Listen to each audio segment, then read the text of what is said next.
अऊज़ु बिल्लाहि मिनश शैतानिर रजीम। बिस्मिल्लाहिर रहमानिर रहीम। ख़तमल्लाहु अला क़ुलूबिहिम व अला समइहिम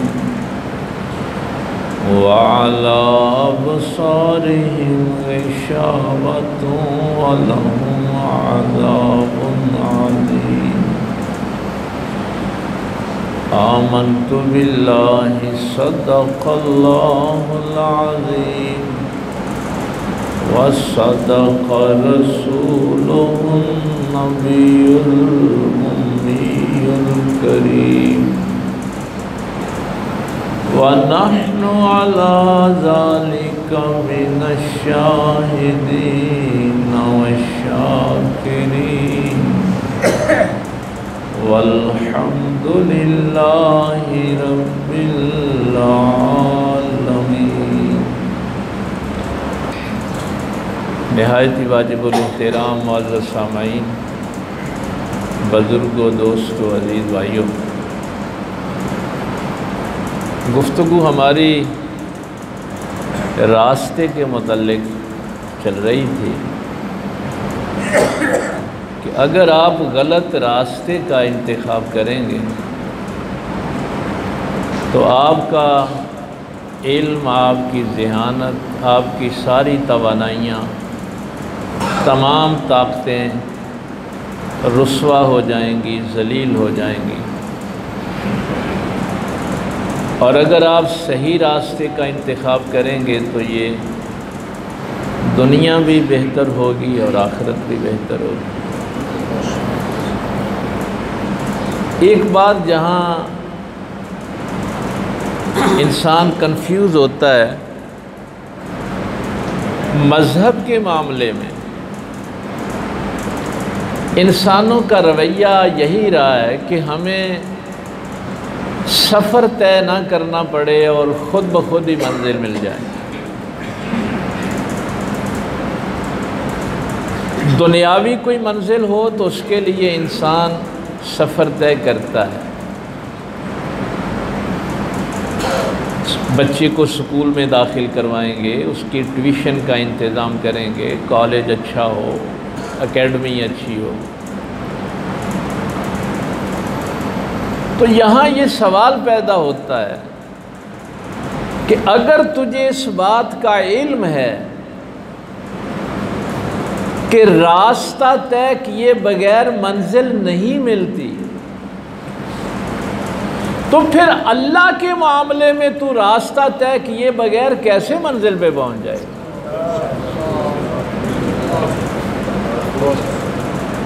यानी अगर तूने अपने बच्चे को जज बनाना है, जर्नैल बनाना है, तो तुझे पता है कि इसने पहले रास्ता तय करना। लेकिन जब जन्नत की बारी आएगी, अल्लाह की बारी आएगी, पैगंबर की बारी आएगी, तो फिर ठीक है, बैठे बैठाई सब कुछ हो जाए। तो ये फितरत इंसानी के ख़िलाफ़ है। मेरी अक्ल इसको तस्लीम नहीं करती, मेरी फितरत इसको तस्लीम नहीं करती कि कोई बंदा सफ़र तय ना करे और मंजिल पे पहुंच जाए। तो मंजिल आपकी कोई भी हो, उसके लिए रास्ते का, सफ़र का तय करना ज़रूरी है। ये समड़ियाल से आए हैं, अगर ये सफ़र तय ना करते तो पसरूर कैसे पहुंचते? ये हमारे उस्ताद स्कूल में इसमें मारफा और इसमें नकरा पढ़ाते हैं ना। मारफा किसे कहते हैं? जिसकी आपको पहचान हो, उसको मारफा कहते हैं ना। नकरा कहते हैं जिसकी पहचान नहीं। आपने कह दिया शहर भाई मुझे कोई पहचान नहीं, पसरूर कहा तो आपको पता चल गया कि हाँ पहचान है। इसी को कुरान बिल्कुल इसी तरह कह रहा है, यामुरूना बिल मारूफ व यनहौना अनिल मुनकर। ये जो तू दुनिया की किताबों में मारफा और नकरा पढ़ा रहा है, अल्लाह ने वही लफ्ज इस्तेमाल किए कि जिन चीजों से तेरी फितरत पहचान रखती है तूने उनका हुक्म देना है। यामुरूना बिल मारूफ व यनहौना अनिल मुनकर। जिससे नफ्से इंसानी वाकिफ ही नहीं है, अगर उस रास्ते पे ये नफ्स चल पड़ा है तो उसको रोक भाई, ये तेरी फितरत के खिलाफ है। तू अपनी फितरत को छोड़कर, एक यहाँ ये भी बात हुई कि क़यामत वाले दिन अगर कोई बंदा ये कहेगा कि मेरे तक तो नबी पाक सल्लल्लाहु अलैहि वसल्लम का फरमान ही नहीं पहुँचा, तो मैं ज़िंदगी कैसे गुजारता? तो अल्लाह फरमाएगा तेरे पास फितरत तो थी, तेरा हिसाब लेने के लिए तेरी फितरत काफी है। किस इंसान की फितरत है जिसको ये मारफत नहीं, ये पहचान नहीं कि सच अच्छी चीज है? दुनिया का कोई इंसान फितरी तौर पे ये कहता है कि झूठ अच्छी चीज है। भाई झूठे को हम ये नहीं कह रहे, हम सिर्फ उसे ये कह रहे हैं कि झूठ से तो तेरी फितरत आशना ही नहीं।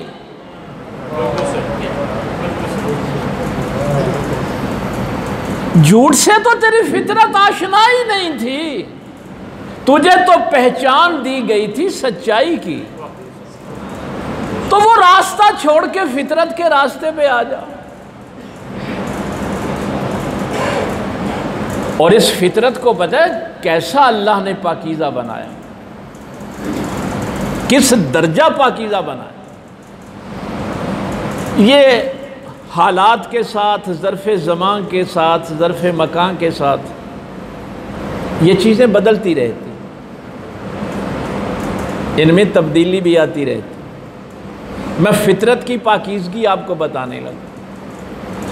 एक बिल्कुल वो इंसान जो स्कूल नहीं गया, कॉलेज नहीं गया, यूनिवर्सिटी नहीं गया, किसी एकेडमी में नहीं गया, आप उसके सामने कहते हैं कि यार एक मियाँ बीवी लड़ पड़े थे, तो कुछ लोग उनकी सुलह करवाने आ गए। तो बस सुलह होने ही लगी थी तो वहाँ मैंने एक सच बोल दिया और उनकी तलाक हो गई है। तो फितरत क्या कहेगी? भाई ऐसा सच नहीं बोलता तो अच्छा था। यानी तेरी फितरत ज़र्फ़े ज़मान से भी वाकिफ़ है, ज़र्फ़े मकान से भी वाकिफ़ है। कहाँ सच ठीक है, कहाँ सच ठीक नहीं है, तेरी फितरत उससे भी वाकिफ़ है।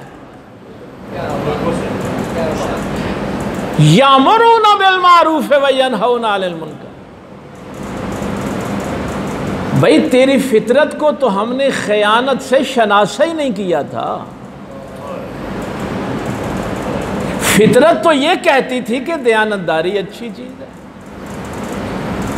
दुनिया का कोई इंसान ये नहीं कहता। बहरहाल ये बहस कहीं लंबी ना हो जाए। दो कदरें ऐसी हैं जो ज़मानो मकान के साथ भी नहीं बदलती। देखिए, कहीं सच अच्छा है, कहीं सच अच्छा नहीं है, लेकिन दो इंसानी कदरें ऐसी हैं जो ना किसी ज़मान में बदलती हैं ना मकान में बदलती। वो अदल और जुल्म है।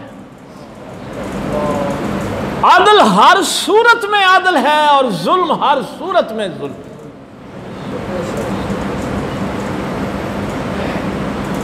मैं हैरान होता हूं ये माशरा कहां तक पहुंच गया। आज हमारे यूनिवर्सिटियों में पता है क्या डिबेट होती है, क्या बहसें चल निकली हैं। इंटेलेक्चुअल लेवल पे अब यूनिवर्सिटियों में ये डिबेट हो रही है कि करप्ट आदमी अच्छा होता है कि इनकम्पिटेंट अच्छा होता है। ये बहस हो रही है कि एक बददयानत बंदा जो है उसके जिम्मे कोई काम लगाए और एक बंदा है वो करप्ट तो है लेकिन उसको अपना काम आता है। एक प्लम्बर है, बददयानत तो है लेकिन अपना काम कॉम्पिटेंट है, वो अपने काम को अच्छी तरह समझता है, लेकिन करप्ट है तो कोई बात नहीं। तो है तो अपने काम का कॉम्पिटेंट ना, करप्ट है, थोड़ी बहुत बददयानती करेगा, खयानत करेगा। यानी ये मुआशरा यहां तक पहुंच गया कि अब हमने ये फैसला करना है कि किसी बददयानत के सुपुर्द ओहदा करें। यहां तक पहुंच गया ये मुआशरा। और कुरान ने सिर्फ एक बात कही थी, एक बात सिर्फ, वो जो आयत हमने पिछले से पिछले जुमे सीखी थी, इन्नल्लाह यअमुरुकुम अन तुअद्दुल अमानात इला अहलिहा व इज़ा हकमतुम बैनन नास बिल अदल। तूने ओहदा उसको देना है जिसके अंदर आदल हो, अमानत उसके सुपुर्द करनी है। जालिम, चूंकि करप्ट जो है वो जालिम है।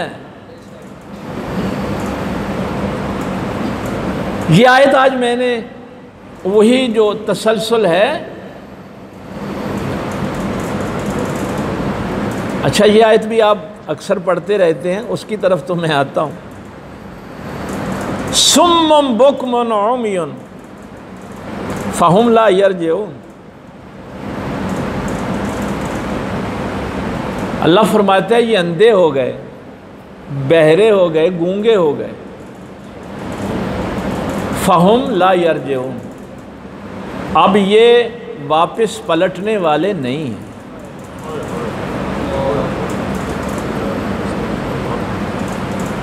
अंधे भी हो गए, गूंगे भी हो गए और बहरे भी हो गए। क्या ये आंखें अंधी हो गई? नहीं, ये आंखें हयात है, सही, इनसे देखता है, इन कानों से सुन रहा है, जुबान से बोल भी रहा है, लेकिन जुबान से सच नहीं कहता। जिसके पास जुबान हो और हक बात ना कह सके, कुरान कहता है वो गूंगा है। आंखें थी लेकिन हक नहीं देख सका, सच्चाई को नहीं देख सका, अंधा है।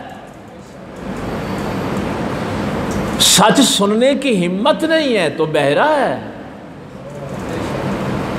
अब ये तीनों ऑर्गन्स जिसके बंद हो गए उसको हिदायत कहां से मिलेगी? और अगर किसी ऐसे शख्स को किसी ऊपर मनसब पे बैठा दिया जाए जो अंधा भी हो, बहरा भी हो, गूंगा भी हो, तो कुरान कहता है यही अज़ाब अजीम है। खतमल्लाहु अला कुलूबिहिम व अला समइहिम व अला अबसारिहिम गिशावा व लहुम अज़ाबुन अज़ीम।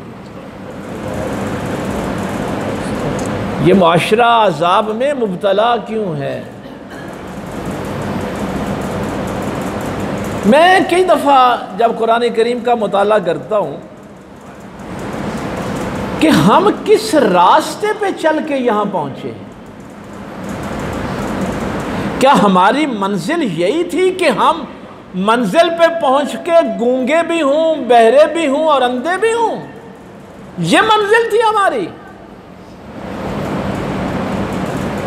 अब मादी दुनिया से ताल्लुक़ रखने वाला इंसान तो कहेगा कि ये जो देख रहा है इसको मैं अंधा कैसे कहूँ, जो सुन रहा है उसको मैं बहरा कैसे कहूँ, जो बोल रहा है उसको गूंगा कैसे कहूँ? जाहिर परस्त तो यही कहेगा, लेकिन कुरान कहता है कि नहीं, गूंगे हैं, बहरे हैं, अंधे हैं, इनके दिल पे भी मोहर है, आंखों पे भी पर्दा है और कान भी इनके बहरे, मोहर लगी हुई। एक दिन एक बंदा कह रहा था कि देखिए जी, एक बंदा जिसके सामने ये दो आंखें हैं, कान है, ज़ुबान है, उसको मैं कैसे बहरा, गूंगा और अंधा कह दो। अल्लाह की कर रही हो, कुछ दिनों के बाद ही आ गया। कैसा दौर आ गया? मैंने क्या हुआ? वो जी मेरा बच्चा बीमार था, मैं डॉक्टर साहब के पास गया, उन्होंने कोई लंबे चौड़े टेस्ट लिख दिए। अपना उनका निजी हॉस्पिटल था, मैंने कहा कि सरकारी अस्पताल में चेक करो। उन्होंने कहा नहीं, मेरे क्लिनिक पे आना, जहाँ वो फीस भारी लेते हैं, 3,000 4,000 रुपया लेते। मैं बड़ा गिड़गड़ाया कि मैं बहुत कमज़ोर आदमी हूँ, मेरे पास पैसे नहीं हैं कि मैं आपकी फ़ीस पे कर सकूं या आपके अखराजात पे कर सकूं, और बच्चा मेरा बहुत लागर है। कहने लगा, उसने मेरी कोई बात नहीं सुनी। मैं चीखता रहा, अपनी बेबसी का इजहार करता रहा, अपना दुखड़ा सुनाता रहा, लेकिन उसने कहा नहीं, पैसे हैं तो आ जाना, कोई चीज़ बेच लो। उसने मेरी कोई बात नहीं सुनी। मैंने कहा, कुरान यही कह रहा है, अब तू चीख रहा था और वो सुन नहीं रहा था, तेरा बच्चा तड़प रहा था और वो देख नहीं रहा था।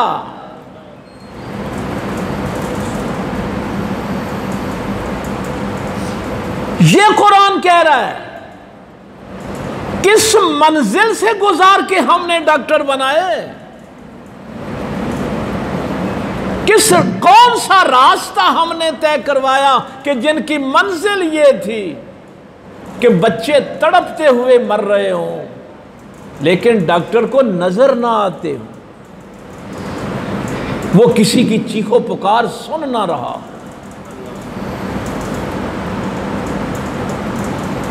इस अजाब में ये मुआशरा मुब्तला है। उस्ताद कहता है कि मेरी एकेडमी में आ जाना, ट्यूशन सेंटर पे आ जाना। आप लाख कहें कि मैं ट्यूशन नहीं दे सकता। किसने उसको अंधा कर दिया? किसने बहरा कर दिया? कौन सा रास्ता उसने तय किया कि वो इस मंजिल पे पहुंचा? एक जज के सामने आप अपनी आहो बका सामने देख रहे हैं, जुल्म सित्म हो रहा है, अदल नहीं कर पाता। किस रास्ते पर से गुजार के आपके सिक्योरिटी अदारे बूढ़े 80 साल के बूढ़ों को, बीमारों को घसीट रहे होते हैं, ना उनके कान चीखो पुकार सुनते हैं, ना उनकी आंखें वो जुल्म देखती। ये जो मैं कभी कभी जुमला आपसे कहता हूं ना, वो भी छोड़ें। किसी पीर के पास दम करवाने चले जाएं, वो कहते हैं मेरी इतनी फीस है। अगर 65,000 स्कूल थे तो 1.5 लाख मदरसे भी तो थे। ये पीरों के आस्थाने भी तो थे। इन सब ने कौन सा रास्ता तय करवाया कि ना पीर को किसी की चीखें सुनाई देती हैं, ना मौलवी को, ना जज को, ना जर्नैल को, ना डॉक्टर को, ना उस्ताद को। किस मंजिल पे हम ये मुआशरा ले आए? कौन सा रास्ता तय करवाया हमने इनको?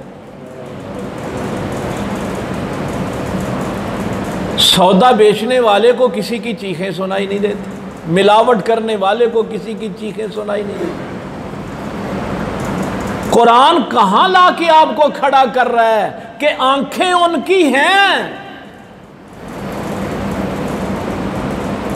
लेकिन अंधे हैं, बहरे हैं, गूंगे, ना हक बात कह सकते हैं, ना हक सुन सकते हैं, ना सच्चाई को देख सकते हैं। अब इनके पलटने का कोई चांस नहीं। फ़हुम ला यरजिउ।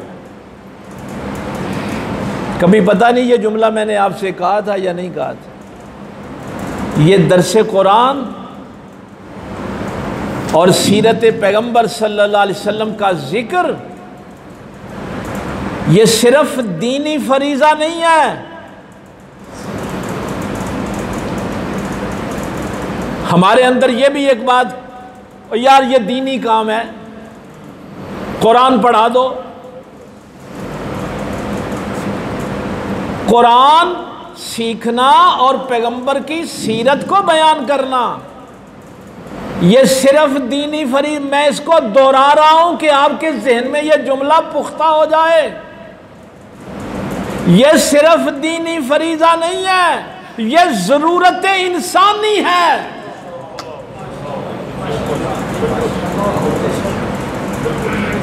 अगर इस कुरान से और सीरत मुस्तफ़ा से लोग दूर होंगे तो मंजिल ये होगी कि अंधे होंगे, बहरे होंगे, गूंगे होंगे, तुम्हारा तड़पना कोई देख नहीं सकेगा, बल्कि तुम्हारे तड़पने का, महंगाई में तड़पने वाले लोगों का मजाक उड़ाया जाएगा। लोग बाहर जाते हैं तो जाएं, हमें क्या, मुल्क छोड़ रहे हैं तो छोड़ें, कोई गरीब मर रहा है तो मरे, हमें क्या। अगर हमने मदरसों में ये कुरान सिखाया होता तो हम आंखों से अंधे ना होते, हम फिरकों की आग में लोगों को ना झोंकते बल्कि उम्मत बनाते। हमें किसी का दुख दर्द नजर आता, हमें किसी की तकलीफ, किसी की आहें सिसकियां सुनाई देती। यकीन जानिए मैं अल्लाह के घर में बैठा हूं, मैं तड़प के रह जाता हूं जब कोई बाप आके कहता है कि मैं तड़प रहा था और मेरे बेटे ने मेरी आवाज नहीं सुनी। मां दवाई के हाथों तड़प रही होती है और औलाद बात नहीं सुनती। तो कोई भी मंजिल रास्ता तय किए बगैर नहीं मिलती।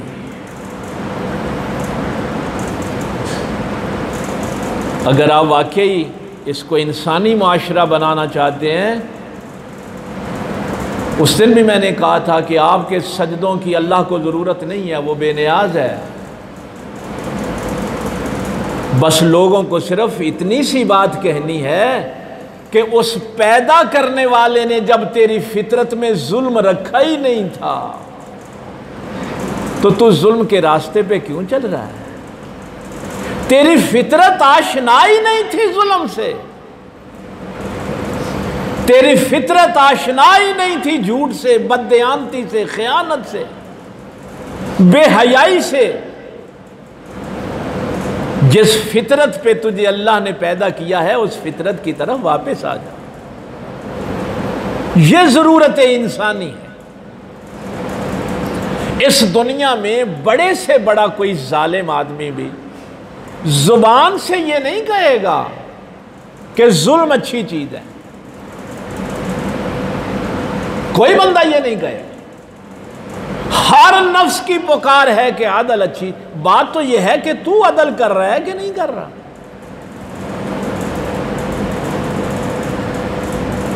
तो अल्लाह ने अक्ल इंसानी को और फितरत इंसानी को मुनकरात से आशनाई नहीं किया। अब अगर पिछले जुमे का वो आखिरी बातें आपके जहन में हों कि अगर ये फितरत आशनाई नहीं थी तो फिर ये झूठ की तरफ क्यों चला गया, जुल्म की तरफ क्यों चला गया, खयानत की तरफ, बददयानती की तरफ क्यों चला गया।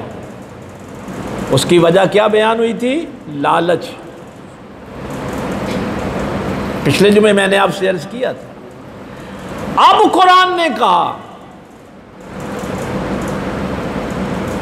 कि अगर कोई इस मंजिल पे आ जाए, दो आयतें तो आपने ये सीखी, अब नामे पारे में आ जाए।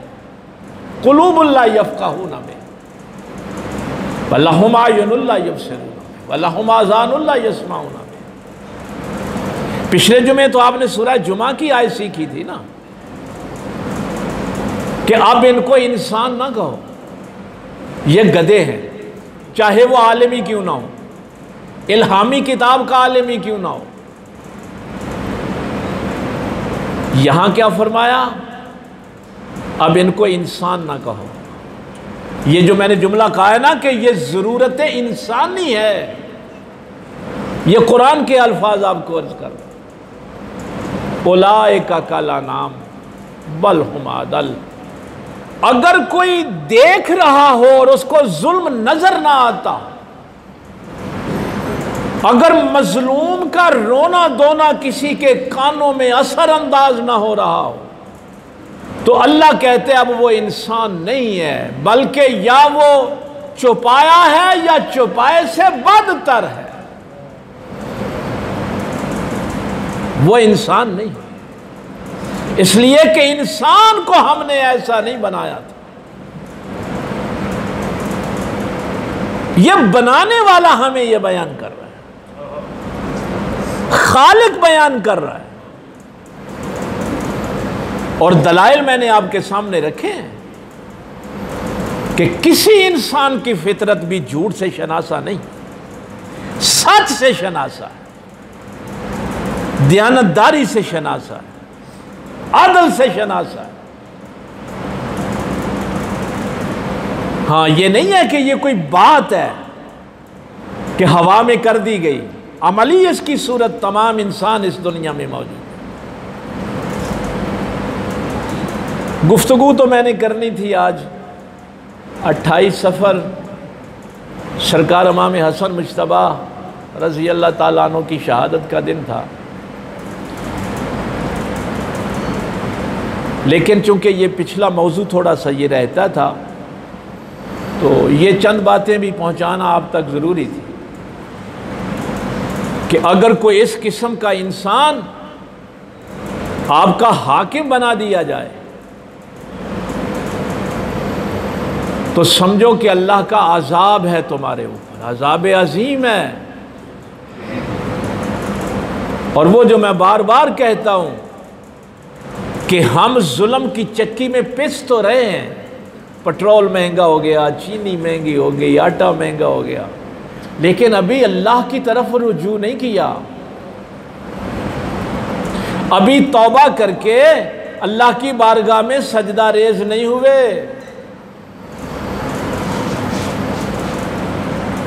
ये भी तो एक मुसीबत है ना इस माशरे की कि जुल्म की चक्की में पिस रहे हैं, और वो अल्लाह लहू मुल्क समावात वल अर्द, जो जमीन और आसमान का मालिक भी है और उसकी मिल्कियत भी है, अगर उसके दर पे झुकोगे तो इन जालिमों को वो हटा देगा। हाँ, फिर ये नहीं होगा। असल वजह यह है कि हम अवामुन्नास अभी अल्लाह की तरफ पलट नहीं रहे, अभी सुबह की अजान सुन के हमारी आंख नहीं खुलती, अभी हमारी आंखों में अल्लाह के सामने आंसू नहीं आते, अभी हम अल्लाह के सामने गिड़गिड़ाते नहीं। इनका हल कहीं और से हम चाहते। अल्लाह की तरफ पलट आओ, उसी अल्लाह ने तुम्हारे लिए आसानियां पैदा कर दी।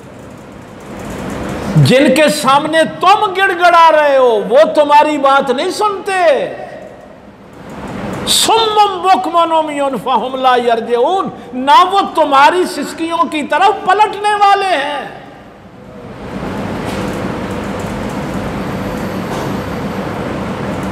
मेरे हजरत साहब क़िबला रहमतुल्लाह ताला अलैह क्या एक खूबसूरत जुमला फरमाया करते थे, कभी इस दुनिया को राज़ी करने के लिए करोड़ों रुपया भी खर्च करोगे तो दुनिया ने राज़ी नहीं होना। सरकार फरमाया करते थे, बेटा क्यों ना बंदा अल्लाह को राज़ी कर ले जिसने हो जाना है?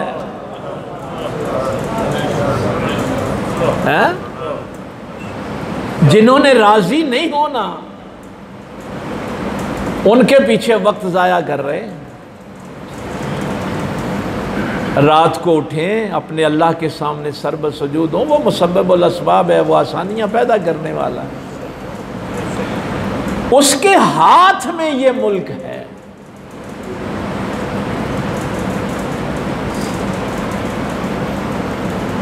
सरकार इमाम हसन मुज्तबा रज़ी अल्लाह ताला, अब वक्त भी हो गया है बस उसी तमहीदी बातों में। ये भी तो हमारा अलमिया है ना। कितने लोग हैं जिनको पता है कि 28 सफ़र को इमाम हसन की शहादत हुई। हमारा नॉलेज देखिए ना, हमारा इल्म देखिए, कितने लोगों का ताल्लुक। नमाज में तो अभी इन पे दुरूद पढ़ना है ना, वाला आले मोहम्मद इन कह के है। ये हमारा ताल्लुक है इन हस्तियों के साथ। इसलिए भी ज़रूरी था कि कम से कम आप लोगों को तो पता हो कि 28 सफ़र को शहादत। मैं 6 मरतबा जहर दिया गया, जहर से शहादत हुई। जिगर, कलेजा छोटे छोटे पीसेस की सूरत में, कैं की सूरत में बाहर निकल रहा था।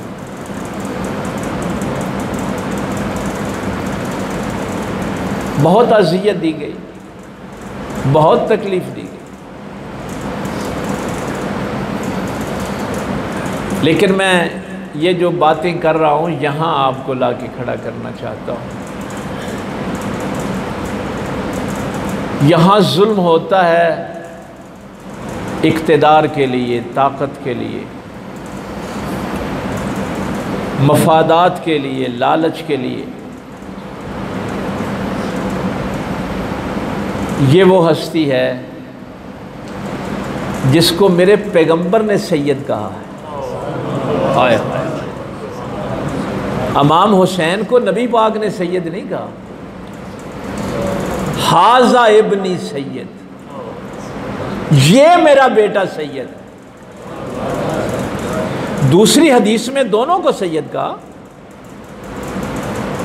जहां फरमाया सैयदा शबाबा अहलल जन्ना, कि ये मेरे दोनों बेटे हसन और हुसैन जन्नत के नौजवानों के सरदार हैं। लेकिन इमाम हसन को खुसूसी तौर पे कहा, ये मेरा बेटा सैयद है, सरदार है। ये मुसलमानों के 2 गिरोहों में सुलह करवाए।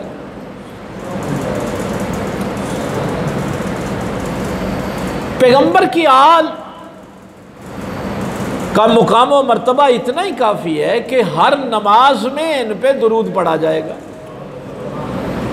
भाई इससे बड़ी अजमत क्या है कि इबादत अल्लाह की होगी, ताजीम हसन हुसैन की होगी, सजदा अल्लाह को होगा, रुकू अल्लाह को होगा, और ताजीम आले पैगंबर की होगी, और हर नमाज में होगी। लेकिन मुकाम व मर्तबा ये बयान क्या फरमाया कि मुसलमानों के 2 गिरोहों में ये मेरा बेटा सुलह करवाएगा। बस आज का मेरा पैगाम यही था कि मेरे पैगंबर उसको सरदारी देते हैं जो सुलह करवाए, जो इंतशार फैलाए वो मेरे नबी के दीन की सरदारी का हकदार ही नहीं। ये मिंबर, ये मसल्ला उम्मत को फिरके करने के लिए नहीं था, बल्कि सुलह करवाने के लिए था।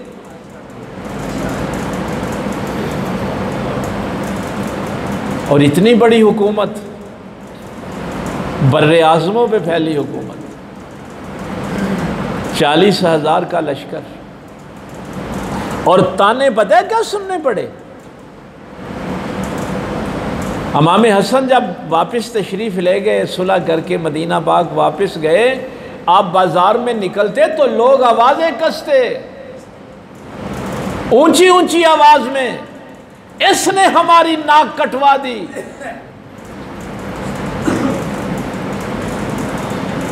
इसने हमारे कबीले का कुछ नहीं छोड़ा। 40,000 का लश्कर इसके पास था। इसने मीर माविया के साथ सुलह क्यों की? लोग ताने देते थे और अल्लाह का पैगंबर फरमा रहा था ये मेरा बेटा सैयद है, सुलह करवाएगा।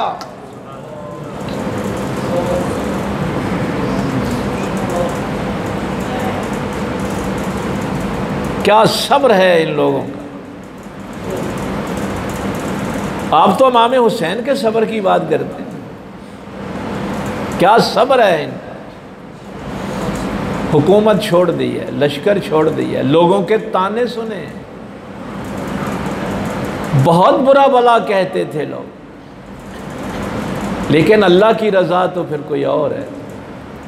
अल्लाह की मर्ज़ी के लिए ज़िंदगी गुजारो। अब्दुल्लाह इब्न अब्बास रज़ी अल्लाह ताला अन्हु ने मशवरा दिया कि मदीने में लोग तंग करते हैं, बसरे चला जाए। बसरे तशरीफ़ लाए, खुतबा जुमा दिया करते थे।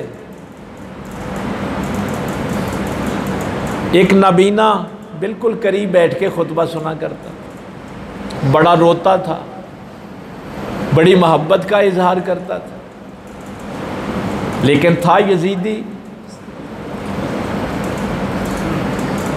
एक दिन अपनी छड़ी लेके आया, नीचे वो कील और उसके ऊपर जहर था, वो आपके कदम में चबो दिया, जहर उतार दिया। लोगों ने कहा इसको सजा दे, नहीं, 6 मरतबा ये काम। बसरा से दूसरे शहर मुंतकिल हुआ।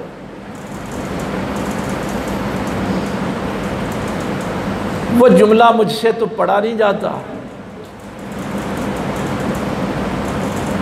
जब इमाम हसन ने कहा था नाना जान आपके बेटे के लिए मदीने की ज़मीन भी तंग कर दी गई, अब मुझे मदीने में भी कोई रहने नहीं देता।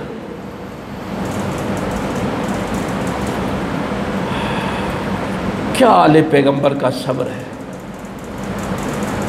हमारा बहुत बड़ा मौर्रख है मसूदी, लिखता है कि जनाजा इतना बड़ा था कि अगर ऊपर से कोई तेल फेंकता तो वो नीचे नहीं गिर सकता। जनाजा पढ़ने इतने लोग आ गए थे। इमाम हसन का जनाजा। हज़रत उमर फ़ारूक ने भी चूँकि सैयद आयशा सिद्दीक़ा से इजाज़त ली थी हुजूर के हुजरा मुबारक में दफन होने के लिए, इमाम हसन ने भी पैगाम भेजा। अम्मा आयशा सिद्दीक़ा ने कहा कि मेरे लिए तो सादत है कि हुजूर का बेटा हुजूर के साथ दफन, गुंबद खजरा के नीचे इमाम हसन का भी मेज़ार हो। लेकिन मदीने का गवर्नर आ गया, उसने कहा हम रोज़ा रसूल में हसन को दफन नहीं होने देंगे। मरवान बिन हकम, मैं तो इस बदबख्त का नाम भी नहीं लेता, लेकिन आपको बताना ज़रूरी है, तारीख़ में कभी पढ़े।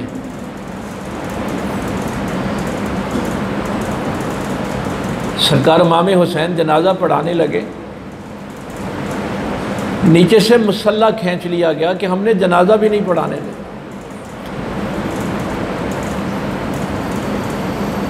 अल्लाह,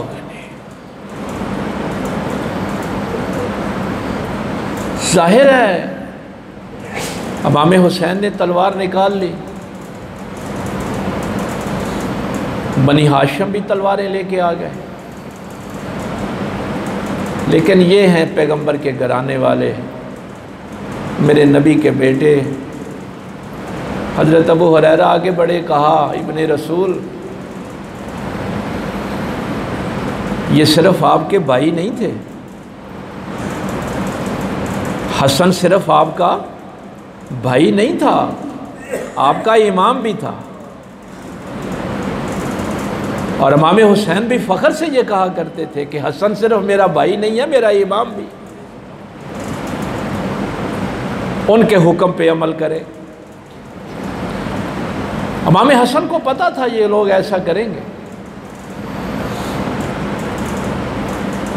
आप फरमा गए थे कि अगर मुझे रोज़ा रसूल में दफन ना करने दिया गया तो मेरी माँ सैयदा फातिमा तो ज़हरा के पास मुझे दफन करें। हज़रत अबू हुरैरा दूसरे सहाबा आगे बढ़े, उन्होंने कहा कि आप इमाम के हुक्म पे अमल करें। मरवान आगे बढ़ा, जनाजा मैंने पढ़ाना है। इन मुसीबतों से आप तो नहीं गुजरते, आपको क्या पता सब्र क्या होता है।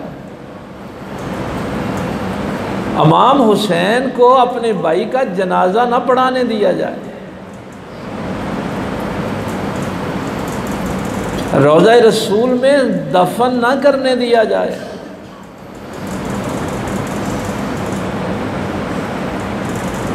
अल्लाह, सरकार इमाम हुसैन ने बनु हाशिम को भी मना किया, दूसरे सहाबा को भी मना किया, और सरकार इमाम हसन को जन्नतुल बकी में सैयदा फातिमा तो ज़हरा सलामुल्लाह अलैहा के पास दफन कर दिया। इस सूरत हाल में भी वो उम्मत की सुलह की कोशिश करते थे। ये आले रसूल का पैगाम, ये आले पैगंबर का पैगाम आज तक पहुंचाना चाहते, जिनके रहने के लिए ज़मीन तंग कर दी गई। और वो बदबख्त कहता क्या था? कहता था देखो जी, यहाँ हज़रत उस्मान गनी चूँकि हमारे कबीले थे, बनु उमैया के थे, तो उस वक़्त उनको यहाँ दफन नहीं करने दिया गया, तो हम नबी की आल को भी यहाँ दफन नहीं होने देंगे।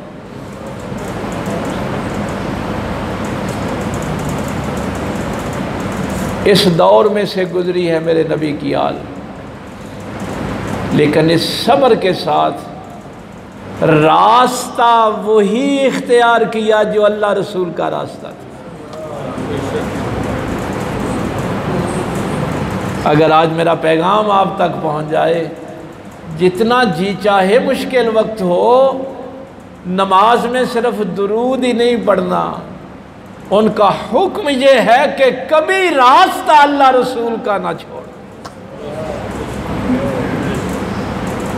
अल्लाह अमल की तौफीक दे। आखिर दावा।